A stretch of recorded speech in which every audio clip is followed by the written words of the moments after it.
Hey everybody, Pastor Randy here. Welcome to Making It Simple. Great to start the week off with you. Hope you're doing well on this beautiful Monday. We're going to jump back into our lesson, Purpose.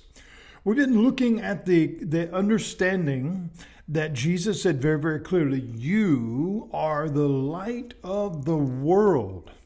We left off on our last lesson talking about how he said this should be not hidden, but on a lampstand, that city on a hill, if you will, lifted up, one that would give the opportunity to have a light that shines everywhere.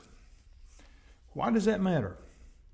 Why does that matter? Well, I want us to look at the concept of understanding what our faith means. Is it something personal to you? Does it mean something to you? Because all things in our life that are important is something that we share. In other words, it's something that everybody might not participate in, but we don't hide the fact that it's who we are. And that goes for all things, our likes, our dislikes. But in particular, if we think about our faith system, what do we have in our life that we really lean on that means something? And that's exactly what he's saying here. Every single one of us in this world has a circle of influence. Now, it may be small, it may be 2 or 3 people, it may be thousands, it may be millions, and more than likely, like most of us, it's somewhere really in between that big gap.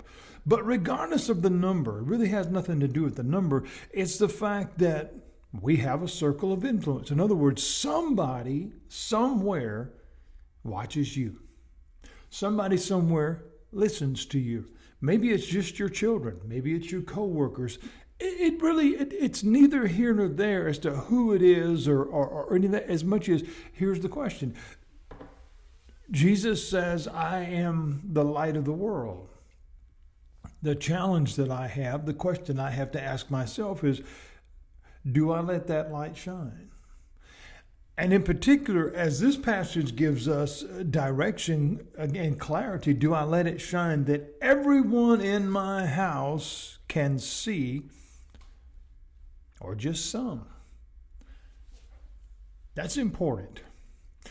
We're not talking about arrogance, and we're not talking about, hey, look at me, but rather, if this is important to me, am I making it known to all of those in my circle? Am I making it known? Is it clear? Is there any question? Is there any doubts? Because we can get into all the weeds and the arguments over the rights and wrongs and who believes this and who believes that. But what Jesus is saying is, if you know me, what are you doing with that? That goes back to the relationship and what you know versus what you've been told. You see, there's a vast difference in what we've been told and what we come to know, because that's through personal experience. Someone that you meet for the very first time, you do not know them. That experience with them will open that door as to whether it would be something you would want to further or not, whether you would want to know them more as a friend or whatever the case. Jesus here is absolutely making it clear that our purpose as believers, as followers of Christ, and this is a direct call to those who follow. He's saying we should be able to share what we feel, what we believe, what we know with all. And there's no exceptions. That does not mean that all will receive it. That does not mean that all will agree. But this is not about an argument. The directive, the importance, the assignment, if you will, well, that's mine. Am I doing that?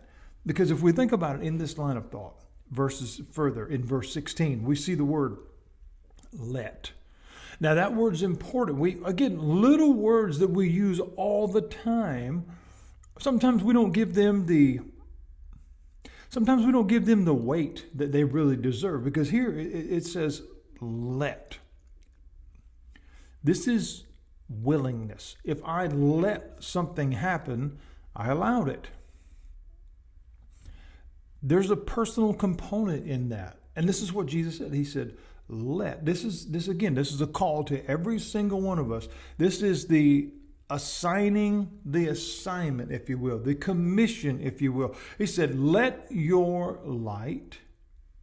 Okay, wait a minute.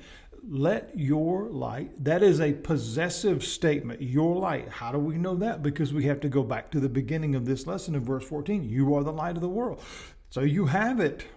It's yours. It is a possession. He says, let your light. So this is known. This is yours. He gives it to you and it works. But he doesn't make you turn it on. He doesn't make you turn it on. You have it. But what do you do with it?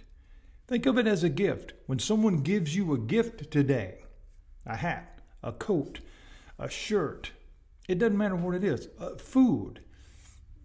But yet still you say, well, I'm cold or I'm hungry. But you have the item you need. You just choose not to use it. I know someone that way right now. Always complaining about this one particular item that they want, yet still the closet is full of that one item. Jesus says, let your light shine. Okay, so that is an active term. But where? Where? He says before. So that's outwardly. That is not a self. That is not a covered up deal. He said, let it shine outwardly before others. Well, who is the others? Your circle of influence. Those around you, those that are mindful of your presence, those that are knowledgeable of your presence. Why should I do that? What is the intent of that? He said, so that, again, there's a purpose. That's why that word is there. So that those that are watching, those that are listening, those within your sphere of influence, so that they may see. When you see something, that's a visual, that's an opportunity, that is, you got my attention. All of those components are in it. That's what a circle of influence is. He said, so that they may see your good works.